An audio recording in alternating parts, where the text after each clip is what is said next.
Hello, in this lecture I will talk about the stars in the visible universe.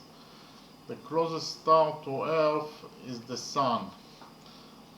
The Sun is about 150 million kilometers from the Earth, and it takes the Sun's rays 8 minutes to reach the Earth.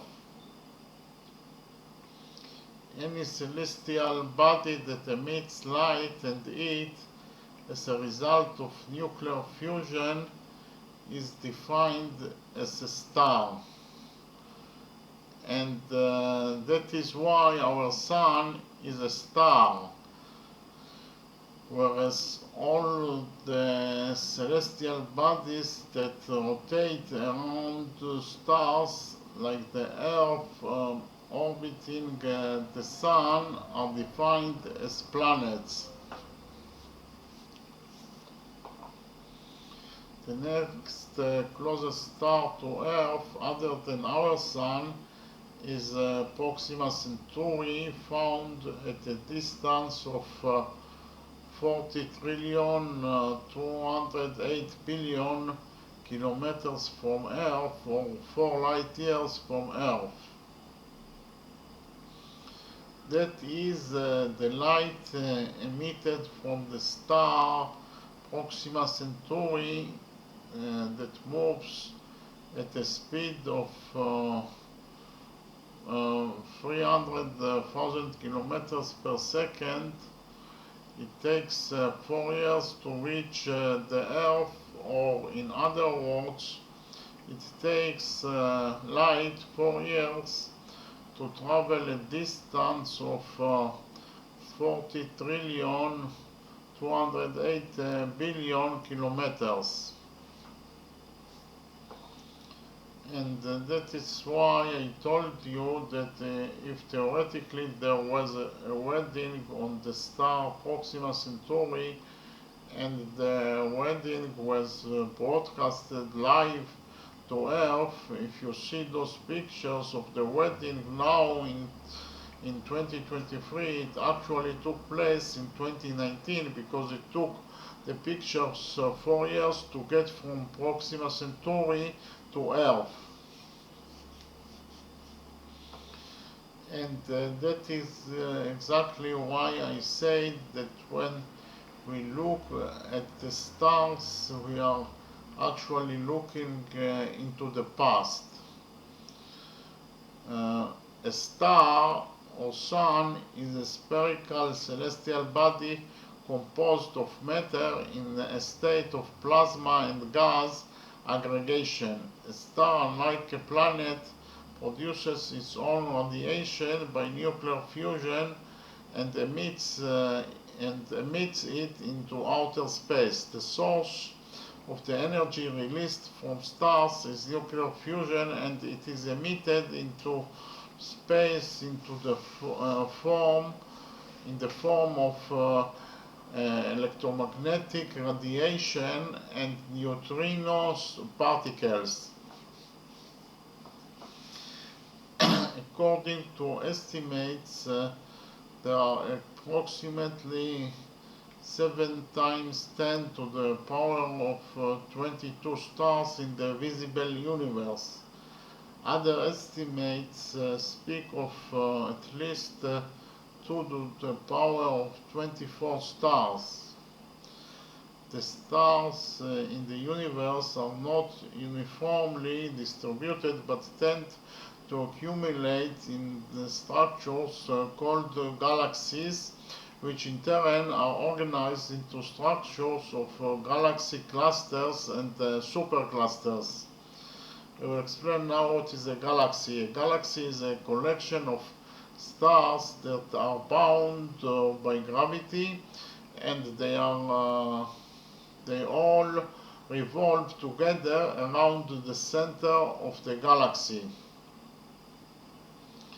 For example, the Milky Way is the galaxy in which the solar system is located and in which the Earth is located. The diameter of the galaxy is about 100,000 light years, It is about 1,000 light years thick, and it contains about 200 billion stars like the Sun, and according to some estimates, up to 400 billion stars. The stars of the galaxy revolve around its center at a speed close to 220 kilometers per second. I will explain now what is a galaxy cluster. A galaxy cluster is a collection of many galaxies added together by a common gravitational force. A galaxy cluster can contain between hundreds and thousands of galaxies. I will explain what is a supercluster. A supercluster is a group of several galaxy clusters and galaxy groups together. The existence of superclusters shows that the galaxy clusters are not equally distributed in the universe but are united in groups of superclusters. Superclusters are between 100 and 400 million light years across and can contain several thousand clusters clustered nearby. Superclusters are also united in structure called great walls, which are grouped together and move through the universe as one unit. These are the largest structures known to us. The Sloan Great Wall was until January 2013 the largest known structure in the universe, and is now now the second largest after LGQ. LGQ it is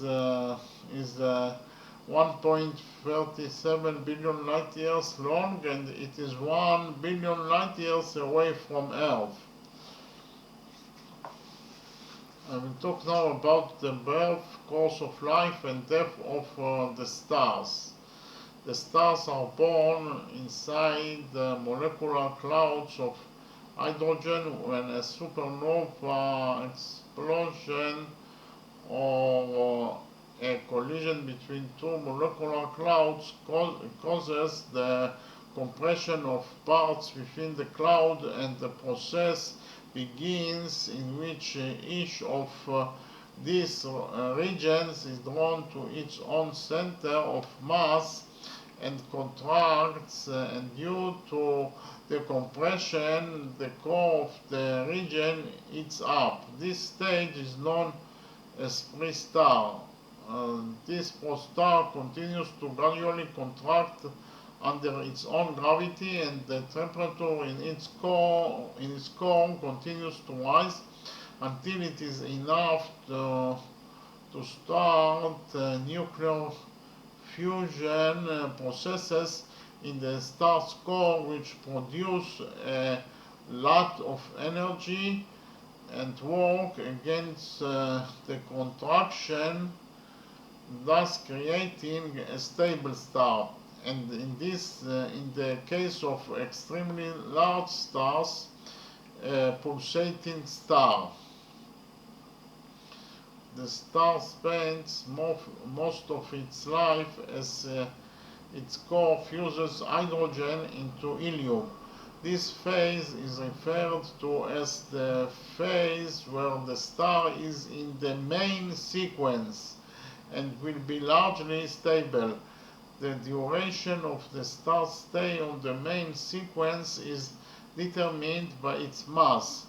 When stars with a small mass, such as red dwarf, can remain on the sequence for tens or even hundreds of billions of years, while very massive stars reach a state in only millions of years where the accumulation of helium in its core reaches fusion and begins the next phase.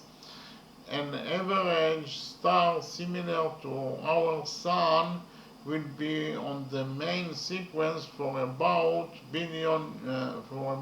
10 billion years.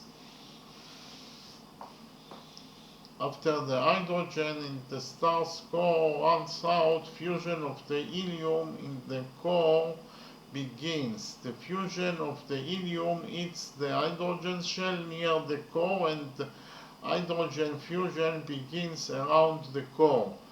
Fusion in the mantle greatly inflates the star, but its surface temperature drops. The star becomes a red giant whose surface temperature is low. After this stage, the continuation of the star's life depends on the mass of the star, and in the case of a double star system, also on the state of development of its partner. The star, which has a cyst of fused hydrogen in its core, is already set out the main sequence. In low mass stars, helium fusion will begin in the core, but this process will destabilize the star, and eventually the outer layers of the star will dissipate, leaving behind nothing more than a white dwarf. Extremely small stars with a mass of less than half the mass of the Sun, after completing hydrogen fusion, will slowly die out.